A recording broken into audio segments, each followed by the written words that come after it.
எல்லோருக்கும் வணக்கம் நேயர்களே. இந்த வீடியோவில் என்ன தெரிந்து கொள்ளப் போகிறோம்னா, ரொம்பவே ஒரு அதிர்ச்சிகரமான விஷயத்தை பற்றி தெரிந்து கொள்ளப் போகிறோம். கிருத்திகா உதயநிதி அவர்கள் தன்னுடைய கடைசி நேரத்தில் முதல்வர் விஜய் அவர்களிடம் ஃபோன் பண்ணி ஒரு முக்கியமான அதிர்ச்சிகரமான விஷயத்தை சொல்லியிருக்கிறாங்க. இன்றைக்கி இந்த ஒரு குறிப்பிட்ட விஷயம் சமூக வலைத்தளங்களில் வெளியாகி மிக பெருமளவுக்கு அதிர்ச்சியை ஏற்படுத்தியிருக்குது. ஒவ்வொருத்தரையுமே கண்கள் கலங்க வைத்திருக்குது. அப்படிப்பட்ட விஷயத்தை, அப்படிப்பட்ட சில ரகசியத்தை கிருத்திகா உதயநிதி அவர்கள் நம்முடைய முதலமைச்சர் விஜய் அவர்களிடம் சொல்லியிருக்கிறாங்க. ரிட்டன் நம்முடைய முதலமைச்சர் விஜய் அவர்கள் செய்த ஒரு அதிர்ச்சிகரமான விஷயம் மிக பெருமளவுக்கு பரபரப்பாக போயிட்டு இருக்குது.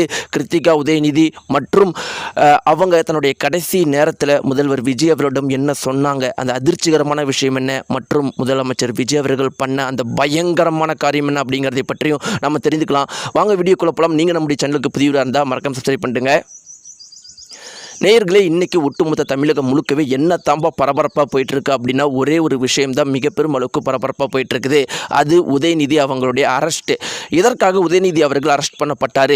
மக்களுக்காக போராட்டம் பண்ணி ஏதாவது போராட்டம் பண்ணதுனால ஜெயிலுக்கு போனாரா, இல்லை வேறு ஏதாவது ஒன்று பண்ணி ஜெயிலுக்கு போனாரா, அரசியல் பண்ணி ஜெயிலுக்கு போனாரா, அப்படியெல்லாம் பார்த்தீங்கன்னா அதுதான் கிடையாது.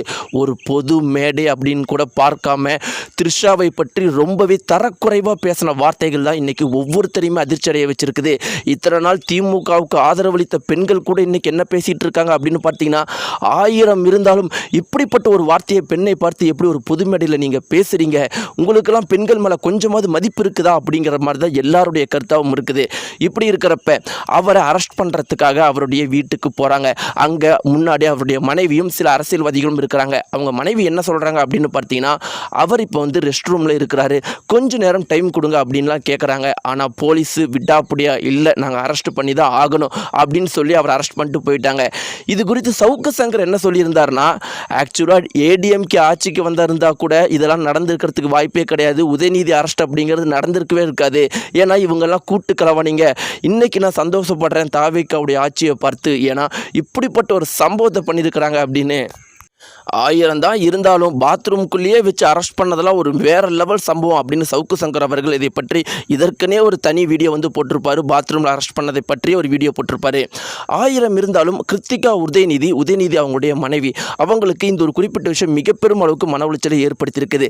சில நெருங்கிய வட்டாரங்கள் என்ன சொல்லியிருக்காங்க அப்படின்னு பார்த்தீங்கன்னா, கிருத்திகா உதயநிதியுடைய அரெஸ்ட்டை விட மிக பெரும் அளவுக்கு மன கஷ்டமாக இருக்கிறது த்ரிஷாவை பற்றின பேசின பேச்சு தான். 1000 இருந்தாலும் அவங்களும் ஒரு பெண் தான்.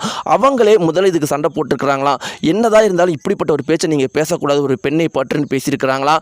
அதன் பிறகு உதயநிதியோட அரெஸ்ட்டுக்கு பிறகு 1000 இருந்தாலும் அது அவங்களுடைய கணவர் அப்படிங்கிறதுனால மிக பெரும் அளவுக்கு மனவேதனை அடைஞ்சிருக்கிறாங்களாம். மனவேதனை உச்சத்துக்கு போய், டெப்ரெஷன் உச்சத்துக்கு போய் மருத்துவமனையில் அனுமதிக்கப்படும் போது ஒரே ஒரு வார்த்தை கேட்டிருக்கிறாங்களாம், நான் சிஎம் விஜய் அவர்களிடம் பேசணும் அப்படின்னு. உடனடியாக விஜய் அவர்களுக்கு தெரிவிக்கப்பட்ட உடனே கிருத்திகா உதயநிதி அவர்கள் சிஎம் விஜய் அவர்களிடம் ஃபோனில் என்ன சொல்லியிருக்காங்க அப்படின்னு பார்த்தீங்கன்னா, சிஎம் விஜய் அவர்களே, நான் இன்றைக்கி உங்களுக்கு ஃபோன் பண்ணது நீங்கள் என்னுடைய கணவரை விடுதலை பண்ணணும் அப்படிங்கிறதுக்காகலாம் கிடையாது. எனக்கு ரொம்பவே மனசு உறுத்துனுச்சு.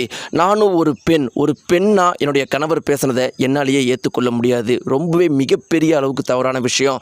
நீங்கள் என்னுடைய கணவரை அரெஸ்ட் பண்ணாலும் என் மனசு இதை ஏற்றுக்கவே முடியல. அதனால் நான் உங்ககிட்ட கேட்குறேன், த்ரிஷாவை பற்றி அப்படி பேசினதுக்கு என்னை மன்னிச்சிடுங்க. த்ரிஷாவை பற்றி பேசினதுக்காக உங்கள்கிட்ட நான் மன்னிப்பு கேட்கல.